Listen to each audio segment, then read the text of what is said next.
Okay, good morning. It is Monday morning, so I'm recording this literally a week early. So if anything happens in between this, don't mind me, but it's bye week. I got things to do. Here we are. Okay, first, I know I did some videos, quick shorts on the win.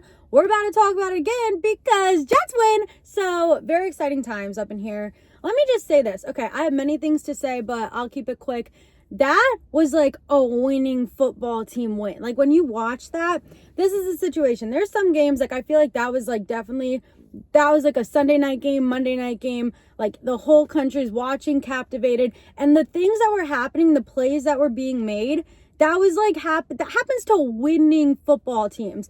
Like the 2-point conversion when Justin was like scrambling and then like quick throw and then did Isaiah Davis catch it? And then you go back and you do see the tip of the football that's over the white line. Like that is like a winning football team move. Like that only happens to winning football teams. Second, AG, hello, coach, the football IQ crazy. The analytics play that won us the game. Literally insane. Me holding my breath at the end. I don't need to because our defense stepped up and here we go. 39 points, stopped when we needed to. Jets win. Amazing win overall. The morale is high. I'm very excited. And I knew this the whole time. Literally, if you've ever spoken to me one time, you know all I'm doing is cheering for the Jets and knowing that we're the best football team in the National Football League. So just get excited. This is how it goes. You know, sometimes it's not just like boom, snap, you win. Like sometimes you need to understand that there's a process to these things. And then you need to understand, boom, here we go. This is how things get done. This is how the Jets started. This is the way. This is the vision. I'm very excited. Now, let's enjoy the bye week, right? Now we're on to the next. It's week 10 versus the Browns. This is an interesting situation because we got the Browns who, right, you know, they're not the best, right? We don't think that there's like this huge competition there, but you never can squander the competition and say it's an easy win. We're not doing that, obviously. So we have to know they're coming off the bye week too. Statistically, the last many years, have the Jets been good off the bye? No, but all of that's about to change. Now, let me get you into my bites and breakdowns real quick. So, for Cleveland, we have pierogis. This is, there's a cat hair on that. Okay, so pierogis, traditional Polish dish, a lot of Eastern European food and celebration in Cleveland. So I ordered these, I did not order them. I don't know why I said that. I went to Sprouts and I bought them and they're frozen. So not the most authentic. There was one, I live in Arizona, right? So there's like a Polish place in Mesa. I didn't want to drive there. I thought these were good. They were $12. So I feel like they're good quality for frozen. So let's have a bite. Let's see how it is.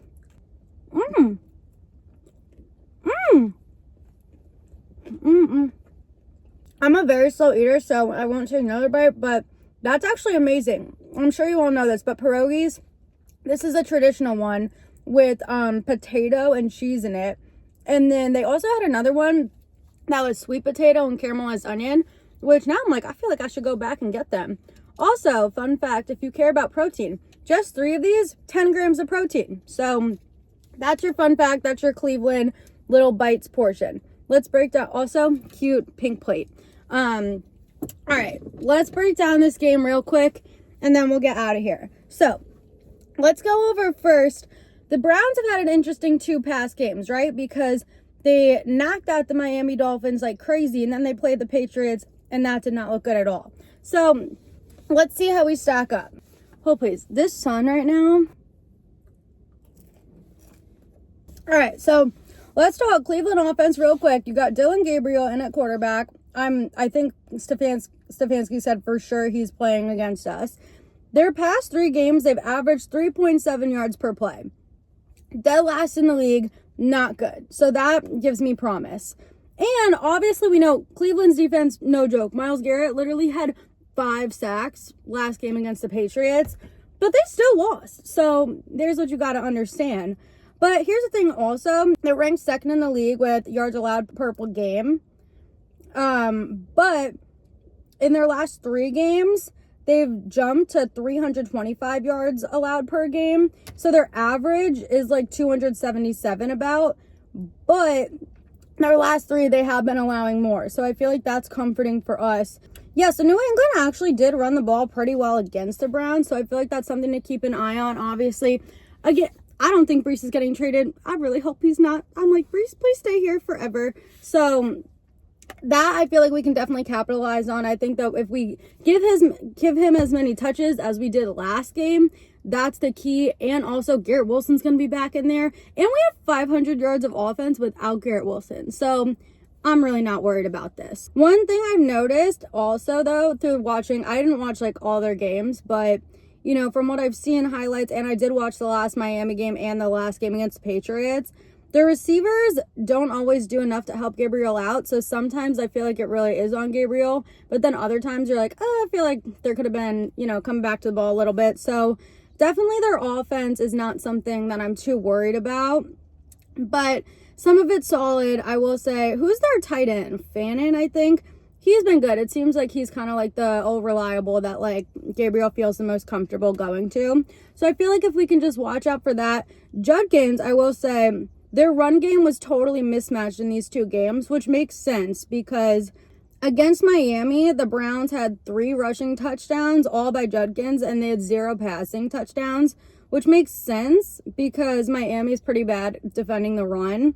But then against New England, they had 2 passing touchdowns, which also makes sense because Patriots defense is ranked number 1 against the run. So it does seem like they obviously were not able to beat the Patriots with their arm, but it does seem like obviously the offense can adjust to what the defense strengths and weaknesses are. But overall, I feel very confident in it.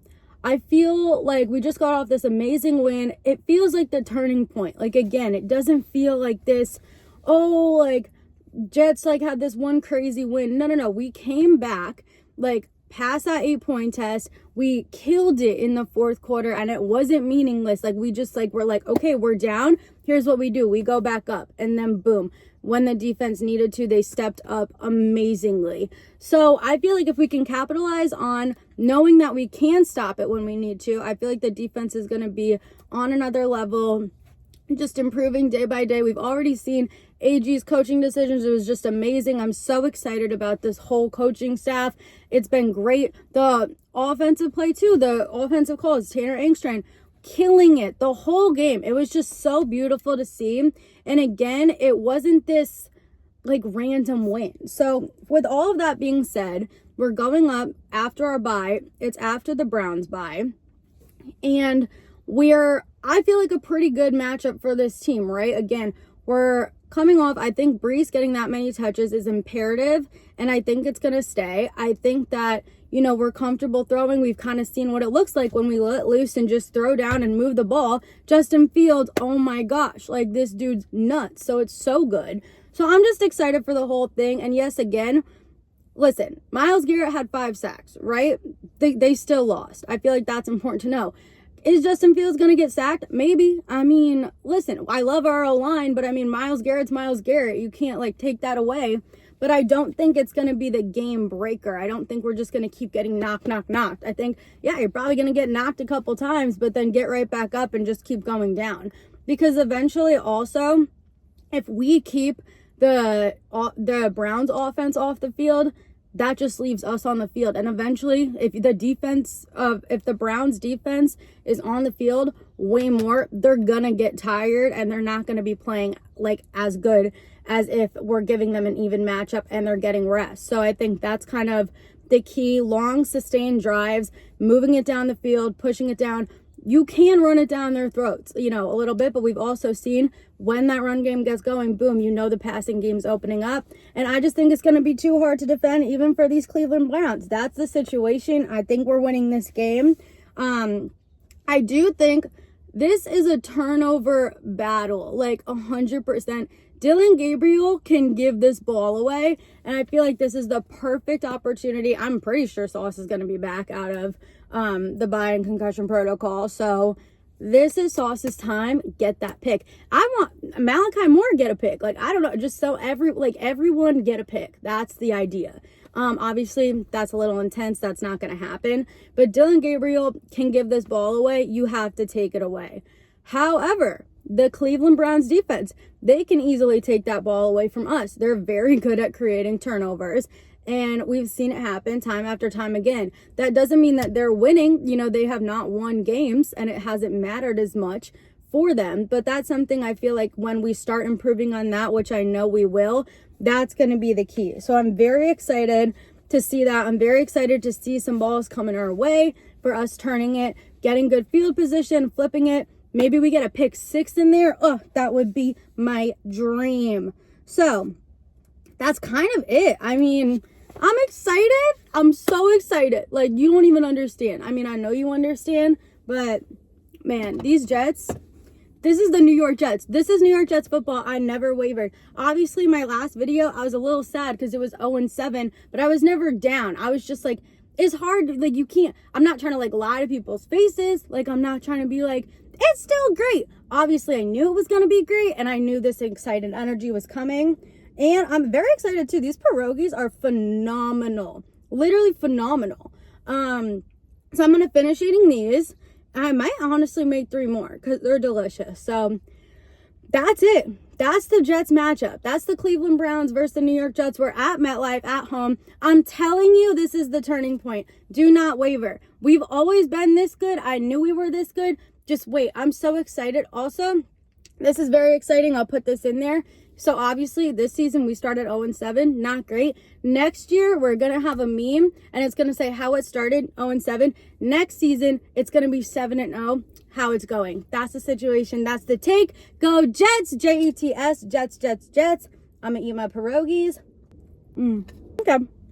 Also forgot to say, welcome Mechie. Happy to have you. This is very exciting. I think it's going to be great. Love that we're adding even more wide receiver depth. I'm very excited. Very excited.